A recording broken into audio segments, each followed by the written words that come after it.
네, 할렐루야. 네, 젊은 예배에 오신 모든 분들을 주님의 이름으로 환영하고 축복합니다.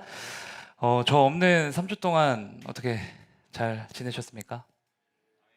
네, 잘 지내신 것 같고요. 저도 하나님께서 영적으로, 육적으로 많이 채워주시고, 들려주시고, 보여주시고 해서 참 귀하고 뜻깊은 시간 보내다가 왔습니다. 또 공부 끝나고 뉴욕에 잠깐 들렸는데, 뉴욕 가서는 지금 거기 호텔에서 일하고 있는 해주 청년도 잠깐 만나서 위로도 하고 격려하고 또 집 앞에 데려다 주면서 기도도 해주고 그래서 참 뜻깊은 시간이었던 것 같아요. 이곳에서 여러분들이 기도해 주시고 또 응원해 주셨기 때문에 이렇게 은혜와 평강 안에서 이렇게 건강한 모습으로 돌아올 수 있었던 것 같습니다. 특별히 여러분들 기도가 팍팍 느껴졌던 이유는 다행히도 살이 안 쪘어요. 네. 조금 빠진 것 같더라고요, 오히려. 그래서 야, 이 중보기도의 파워가 세다라는 걸 다시 한번 느꼈습니다. 그리고 아까 이제 광고 이야기인데요. 성경 골든벨, 그래서 7월 20일 날 저희 젊은 예배 그 예배 드리고 이제 2부 순서로 하려고 하는데 그 출제 범위는 저희가 제자 시리즈 계속 공부했잖아요. 그죠? 설교 말씀 나눴는데 그 안에서 다 나옵니다. 네, 그래서 그 설교 뭐 다시 한번 공부하시고 또 지금 예상 문제를 저랑 전도사님들이랑 이제 한 200문제 정도 네, 예상 문제와 답 안까지 만들어 놔서 이제 다 이제 풀릴 거예요. 그래서 그거 이제 공부하시면 됩니다. 그래서 이제 이번에 또 1, 2, 3등 상품 거하게 걸고 할 거니까 열심히 그렇게 하시면 좋을 것 같고요. 그리고 이제 여름 사역 이제 준비가 본격적으로 시작됐죠. 그래서 이제 유치부, 초등부, 또 중고등부 이렇게 예스 캠프와 성경학교 준비하고 있는데 많이 기도해 주시고 또 헬퍼로 이제 전도사님들 많이 모집하신다고 해요. 그래서 많이 참여해 주시면 감사하겠습니다. 네, 이제 우리 양옆에 있는 분들 보시면서 이렇게 인사 한번 나누시면 좋겠습니다. 그리스도인이라는 명예로 살아갑시다. 네, 다시 한번 그리스도인이라는 명예로 살아갑시다. 네, 오늘은 그리스도인이라는 명예라는 제목으로 사도행전 11장 19절에서 26절 말씀을 나누려고 합니다. 제가 한 절, 여러분들 한 절 이렇게 교독할게요. 그때 스데반의 일로 일어난 환란으로 말미암아 흩어진 자들이 베니게와 구브로와 안디오까지 이르러 유대인에게만 말씀을 전하는데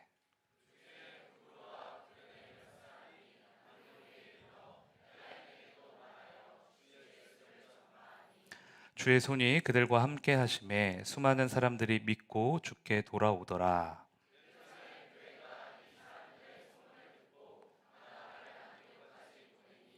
그가 이르러 하나님의 은혜를 보고 기뻐하여 모든 사람에게 굳건한 마음으로 주와 함께 머물러 있으라 권하니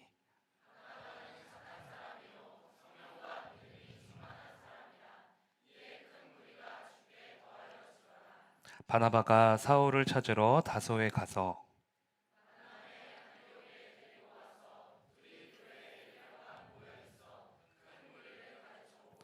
제자들이 안디옥에서 비로소 그리스도인이라 일컬음을 받게 되었더라. 아멘. 네, 오늘부터는 우리가 이제 사도행전을 나누려고 합니다. 우리 청년분들은 기억나실지 모르겠지만 2021년도에 사도행전 초반부 말씀을 저희가 나눈 적이 있어요. 그래서 이번에는 그러니까 사도 바울의 전도 여행을 중심으로 이제 사도행전 중반부부터 후반부까지 끝까지 말씀을 나누는 시간을 좀 가지려고 합니다. 그런데 우리가 사도행전을 한번 살펴봤다고 하지만은 너무 오래전 일이니까 기억이 안 나잖아요. 그렇죠? 그래서 사도행전을 묵상할 때 꼭 필요한 몇 가지 중요한 포인트를 먼저 살펴보고 오늘 본문 말씀을 나누려고 합니다. 자, 일단 가장 먼저 짚어야 하는 점은 사도행전은 한 권의 책이 아니라는 거예요. 가끔 가다가 어떤 두꺼운 책 보면요, 뭐 전공 서적인가요? 아니면 뭐 두꺼운 책을 보면 상권, 하권 이렇게 나눠져 있는 거 볼 수 있죠. 그런 것처럼 사도행전은 이 성경과 세트입니다. 그럼 여기서 문제. 이 성경은 무엇일까요? 민성이. 누가복음. 박수 한번 쳐주세요. 누가복음. 누가복음과 사도행전을 기록한 저자 누가는 처음부터 누가복음을 1권, 사도행전을 2권으로 생각하고 성경을 썼어요. 그래서 사도행전을 잘 이해하기 위해서는 먼저 어떤 성경을 읽으면 좋을까요? 왜 누가복음? 누가복음을 잘 읽고 그에 이어서 바로 사도행전을 읽으면 이런 얘기 하려고 하는구나. 이렇게 이해할 수 있어요. 예를 들어서 누가복음 마지막 장이 24장이거든요. 거기에 무슨 내용이 나오냐? 부활하신 예수님이 제자들을 찾아오셔서 너희가 이제 나의 증인이다. 예루살렘에서 시작된 이 복음이 온 땅에 전파될 것이다. 이렇게 예고하시고요.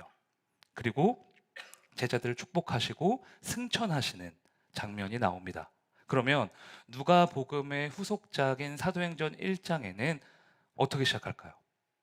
예수님이 제자들에게 성령 강림을 예고하시고 승천하시는 장면으로 시작이 돼요. 그리고 사도행전 2장에서 예수님이 말씀하신 그대로 성령이 임하셔서 성령을 통해 예루살렘과 유대와 사마리아와 땅끝까지 이르러 복음이 전파되는 역사가 일어납니다. 즉 누가복음과 사도행전은 아주 잘 짜여진 한 편의 글처럼 매끄럽게 연결이 되어 있는 거예요. 차이점이 있다라고 하면은 누가복음은 먼 곳에서부터 예루살렘으로 모이는 구심적인 책입니다. 그러니까 예수님이 공생의 사역을 하시는데 먼 곳에서부터 점점 올라가시는 데가 어디냐? 어디가요? 예수님이 십자가에서 못 박히시고 죽으신 예루살렘. 그래서 이렇게 구심적인 책이 누가복음. 그럼 사도행전은 뭘까요? 이제 예루살렘에 성령이 임했어요. 그래서 이 복음이 어디로 이제 전파가 돼요? 땅 끝까지 전파가 돼요. 이렇게 멀어집니다. 원심적인 책이에요. 그럼 누가복음은 구심적으로 복음을 말하는 거고 사도행전은 성령이 임한 그 예루살렘에서 원심적으로 이 복음이 퍼져나가는 그런 역사를 보여주고 있는 거구나. 우리가 이렇게 대조하면서 묵상할 수 있겠죠. 자, 그리고 사도행전에 아주 중요한 포인트 하나 더 있다면 그것은 성령의 주도하심입니다. 그래서 사도행전을 많은 분들이 뭐라고 부르죠? 성령 행전. 성령이 주도하시고 성령이 성취하시고 일하시는. 그래서 사도행전 전체를 이끄는 핵심 구절은 사도행전 1장 8절이거든요. 케냐 선교 갔다 오신 분들, 선교팀 손 들어보세요. 다 외우셨죠? 1장 8절. 영범이 어디 있어요? 영범이 외울 수 있잖아요. 근데 시키지 않을게요. 영범이 또 그렇죠? 외울 수 있는 분들 한번 외워볼까요? 사도행전 1장 8절. 오직 성령이 이렇게 시작됩니다. 오직 성령이 너에게 임하시면 시작. 오직 성령이 너희에게 임하시면 너희가 권능을 받고 예루살렘과 온 유대와 사마리아와 땅끝까지 이르러 내 증인이 되리라 하시니라. 아멘. 네, 잘하셨어요 아주. 그래서 사도행전은 이 말씀 그대로 성령을 통한 복음의 거침없는 전진이 나옵니다. 그러니까 마귀가 방해하거든요. 유대 종교자들이 나타나서 막 복음 전하지 못하게 하고 바울 때리고 가두고 죽이려고 하고 거짓 선지자가 나타나서 성도들 유혹하고 복음을 전하러 가다가 풍랑 만나서 배가 다 파손되고 또 교회 내부적으로도 공동체 안에서 이간질하고 갈등하고 충돌하고 그러니까 이런 막 장애물들이 막 곳곳에 나타나는데 그럼에도 그 모든 장애물을 뛰어넘어 예수 그리스도의 복음이 땅끝까지 전파가 되는 거예요. 그 어떤 어둠도 성령을 이길 수가 없다. 그래서 사도행전 마지막 28장 31절은 이렇게 끝납니다. 볼까요? 같이 읽겠습니다. 시작. 하나님의 나라를 전파하며 주 예수 그리스도에 관한 모든 것을 담대하게 거침없이 가르치더라. 아멘. 이 말씀은 이중적인 의미가 있겠죠. 첫 번째는 사도 바울이 담대하게 거침없이 하나님의 나라를 전파했다. 두 번째가 더 중요한데, 두 번째는 성령께서 바울을 통해, 바울과 같은 복음의 증인들을 통해 거침없이 일하셨다. 성령을 막을 그 어떠한 장애물도 없었다. 이게 사도행전이에요. 그래서 사도행전을 다 우리가 읽을 때는 사도 바울의 믿음을 본받는 것도 중요하지만 바울 뒤에서, 그 무대 뒤편에서 모든 역사를 조율하시고 계획하시고 진행하시는 성령의 주도하심을 주목해야 됩니다. 되게 중요한 거예요. 여기 이제 사도행전을 보면서 항상 머릿속에 이제 기억하고 이제 따라오시면 돼요. 그래서 이 복음의 거침없는 전진이 오늘 본문에서도 나타납니다. 여러분들 다 알고 있는 것처럼 스데반 집사님이 이제 복음을 전하다가 순교를 하셨잖아요. 예루살렘에 복음의 불길이 막 타오르고 있었는데 그 불길이 완전히 꺼질 수밖에 없는, 모든 그리스도인들을 얼어붙게 만드는 처참한 그 사건이 일어난 거예요. 그런데 그게 끝이 아니었습니다. 스데반 집사님이 순교하신 후에 크리스천을 향한 대대적인 박해가 시작돼요. 다 죽여라, 다 잡아가더라. 그래서 예루살렘 성도들이 어떻게 했을까요?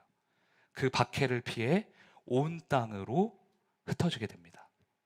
신기한 것은 온 땅으로 흩어진 성도들이 그 흩어진 곳에서 예수 그리스도를 전하면서 그곳에 하나님의 나라가 임하기 시작했다는 거예요. 예루살렘에만, 유대인 안에만 머물러 있던 예수의 복음이 예루살렘을 넘어 사마리아로, 땅끝으로, 이방인에게로 전해지기 시작한 거죠. 그래서 어떤 교회가 탄생하냐? 이방 세계에 최초로 세워지는 교회, 선교사를 최초로 파송하는 교회, 그리고 최초로 그리스도인이라 일컬음을 받은 교회, 안디옥 교회가 태동하게 돼요. 흩어진 자들이 이제 이방인들에게 복음을 전하면서 이방인들을 중심으로 한 안디옥 교회가 세워지게 된 거죠. 여러분, 그런데 본문에서는 이방인, 즉 헬라인에게 복음을 전한 사람들을 다음과 같이 지칭하고 있습니다. 본문 20절 보실까요? 제가 읽을게요. 그 중에 구브로와 구레네 몇 사람이 안디옥에 이르러 헬라인에게도 말하여 주 예수를 전파하니. 여러분, 사도행전을 기록한 사람이 누구라고 했었죠? 제가? 누가는 바울 옆에 꼭 붙어서 바울과 따라다니면서 이제 모든 하나님의 역사를 기록한 사람이에요. 그런데 안디옥 교회는 바울이 무려 1년 동안 머물면서 사역을 했던, 말씀을 가르쳤던 그런 교회거든요. 그러면 바울이 안디옥에 처음 복음을 전했던 그 사람들의 이름을 몰랐을까요? 알았을까요? 당연히 알았겠죠. 무려 1년이나 있었는데. 우리로 따지면 교회 개척 멤버잖아요. 어떻게 모르겠어요. 그런데 누가는 의도적으로 그 사람들의 이름을 언급하지 않고 있습니다. 구브로와 구레네 지역의 몇 사람이 이방인에게 복음을 전했다, 이렇게 끝내요. 왜 그럴까? 그에 대한 답이 그 다음 절 21절에 나옵니다. 같이 보실까요? 읽어보겠습니다. 시작.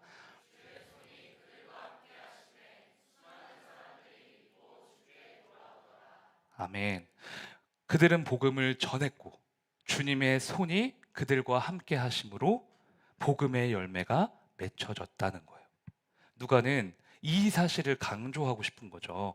구브로와 구레네 사람의 어떤 실력, 언변, 학력, 숫자, 이런 게 중요한 게 아니라 주님의 손이 함께 한다면 우리의 부족함은 복음 전파에 있어 아무런 장애물이 되지 못한다는 거예요.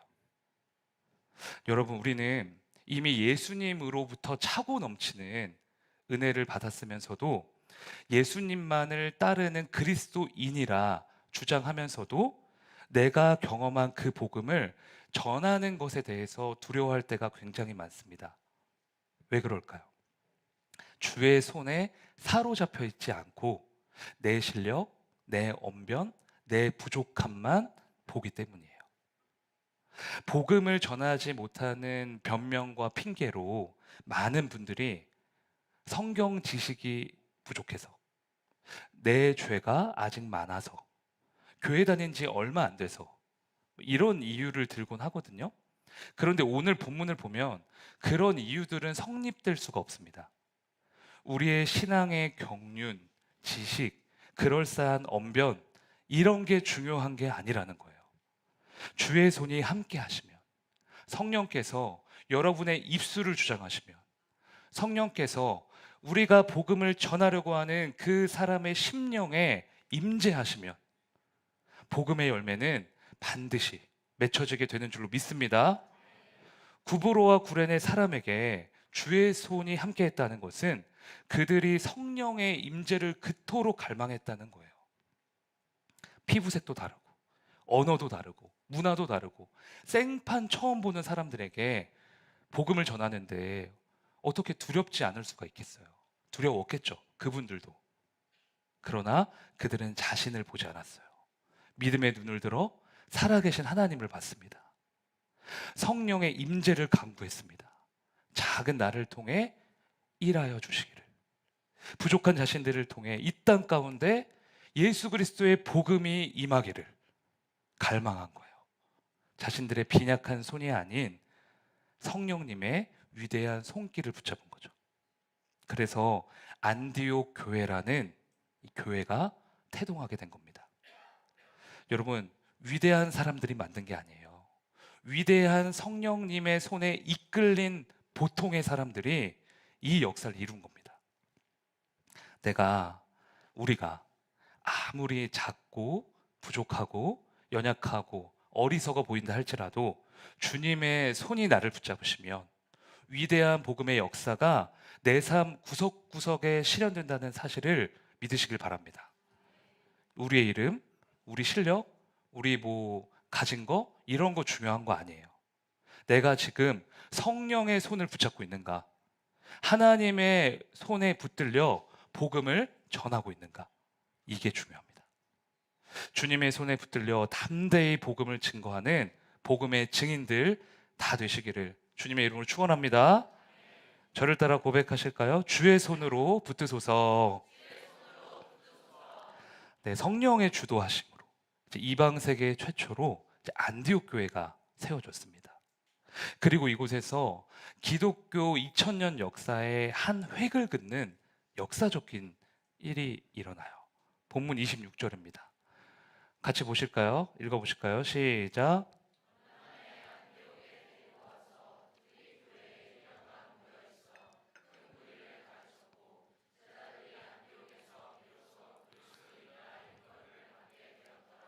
아멘. 네, 안디옥 교회가 이제 감당할 수 없을 정도로 부흥을 하니까 예루살렘 교회에서 그 소식을 듣고 바나바를 안디옥에 파송합니다. 근데 사역이 너무 많았던지 바나바는 바울의 고향을 찾아가서요, 바울을 데리고 와요. 이제 혼자 죽을 수는 없다, 이런 거죠. 우리도 이제 예스 캠프 하고 성령학교 하면 동역자 없이 할 수 없잖아요. 일이 많으니까.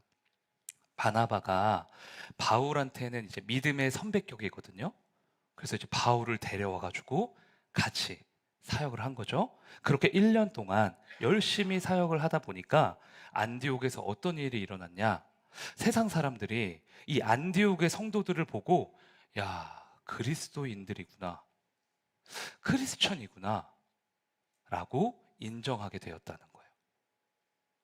예루살렘에서도 없었던 일입니다. 12제자들도 경험하지 못한 일이에요. 기독교 역사상 처음으로 그리스도인, 크리스천이라는 호칭이 등장한 겁니다. 역사적인 사건이죠. 그러면 안디옥의 성도는 어떻게 이 그리스도인이라 일컬음을 받게 되었는가? 오늘 본문에서 굉장히 유의미한 단어가 나오는 것 같아요. 26절 말씀을 다시 한번 보는데요. 제가 읽어볼게요. 만남에 안디옥에 데리고 와서 둘이 바울과 바나바입니다. 교회에 1년간 모여 있어 큰 무리를 어떻게 했대요? 가르쳤고 그리고 그리스도인이라 일컬음 받게 되었더라. 자, 성경은 특별히 그 안디옥의 성도들이 가르침을 받았다라는 사실에 주목하고 있습니다. 가르쳤다라는 거는 교훈을 받다, 배우다라는 뜻이거든요. 그런데 이 가르치는 사역은 사실 예수님이 이 땅에 오셔서 감당하셨던 3대 사역 중에 하나이기도 해요. 마태복음 4장 23절은 예수님의 공생의 사역을 딱 한 구절로 이렇게 표현을 하거든요. 같이 보실까요? 제가 읽을게요. 예수께서 온 갈릴리에 두루 다니사 그들의 회당에서 뭐 하십니까? 가르치시며 그 다음에 천국 복음을 뭐 하셔요? 전파하시고 백성 중에 모든 병과 모든 약한 것을 어떻게 하십니까? 네.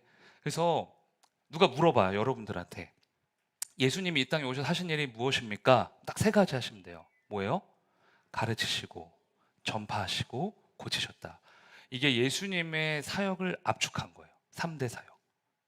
근데 우리가 항상 주목할 때에는 예수님이 오셔서 복음을 전파해 주셨죠. 우리의 죄를 용서하시고 치유하시고 고쳐 주셨죠. 이거에만 주목해요. 근데 예수님의 사역 중 굉장히 중요한 것은 말씀을 가르치는 사역이었어요. 잘못된 것을 교정해 주시고 동시에 올바른 길을 알려주시는 그런 사역이었죠.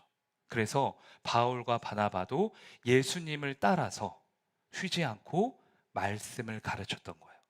그리고 성도들은 그 말씀을 최우선으로 여기면서 자꾸 듣고 배우고 지키고 따랐던 거죠.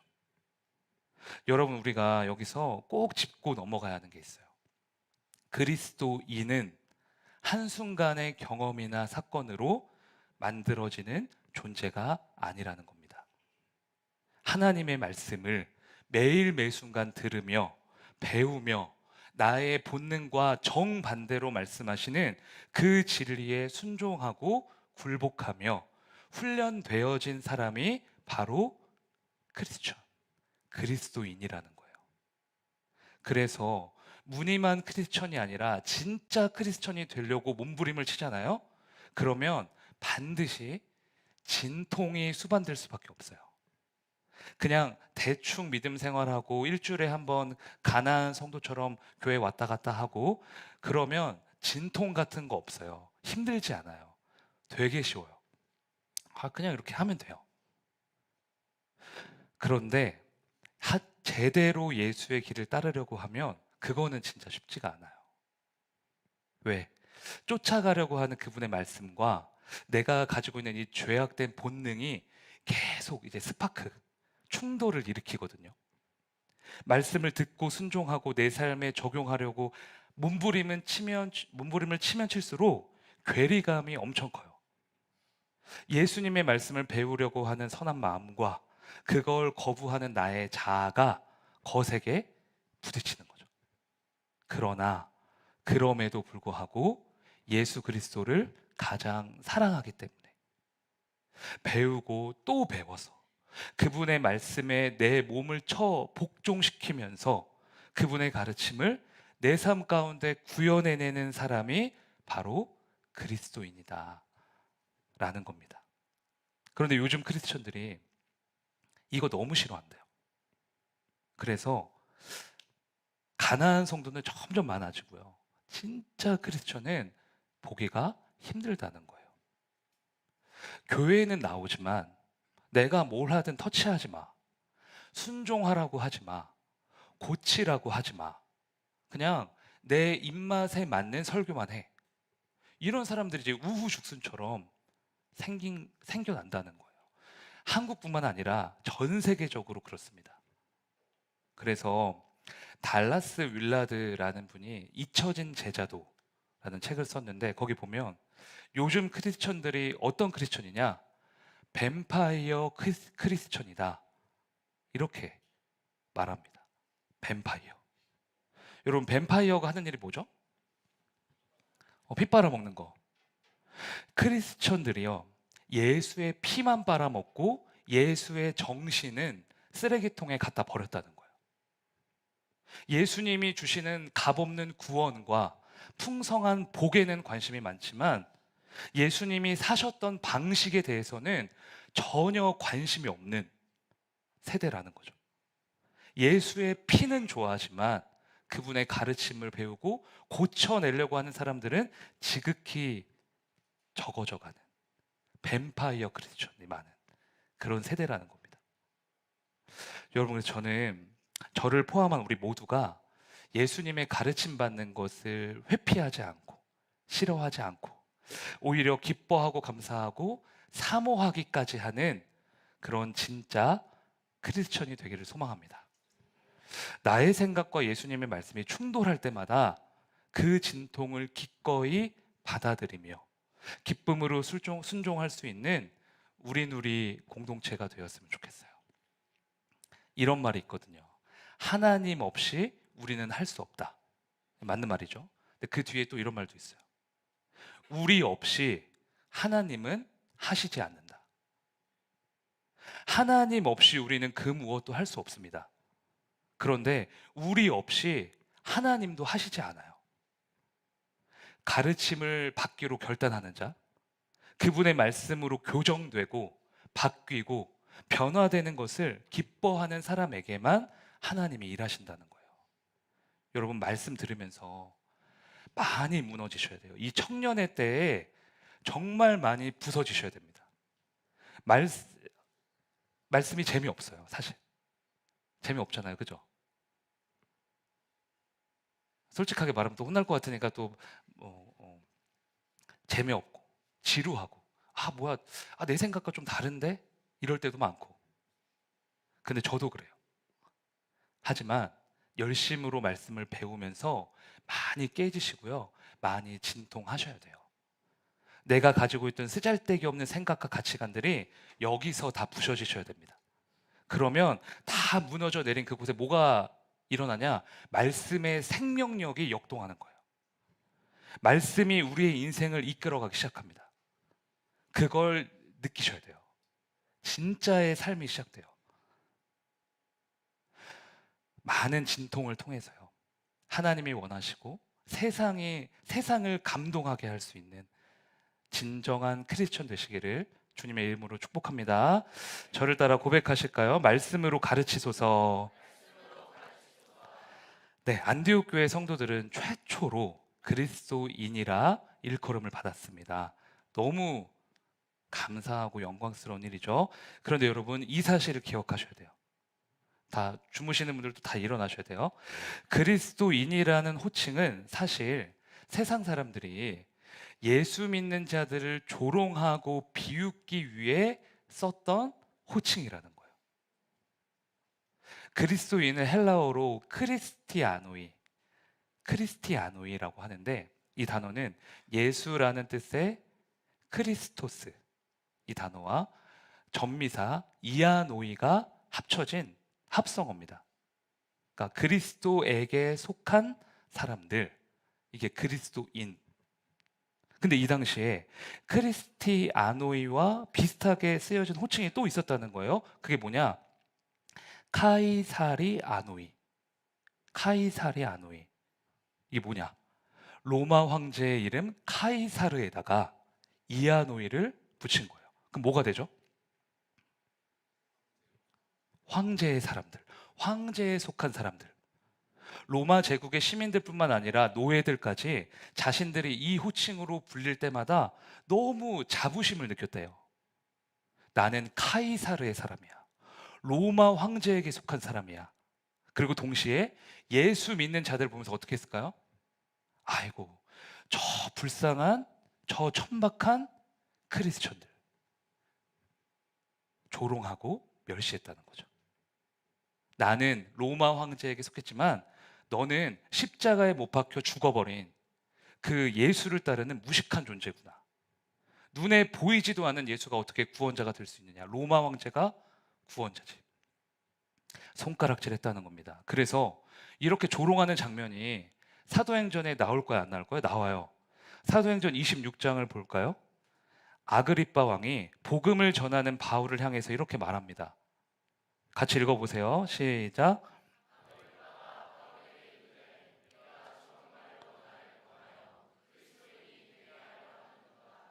딱 봐도 이 뉘앙스는요, 그리스도인을 무시하는 거죠. 나더러 그 천박하고 무식한 그리스도인이 되라는 말이냐? 웃기는 소리 하고 있네? 이러고 있는 거예요. 그런데 이 말에 이어지는 바울의 답변을 꼭 기억하셔야 됩니다. 29절. 같이 읽어보세요. 시작.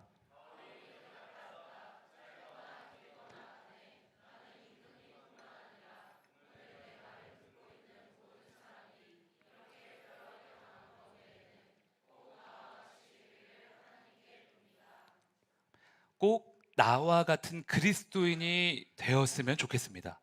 바울은 조롱과 비웃음의 대명사였던 그리스도인을 명예로운 호칭으로 바꾸고 있는 거예요.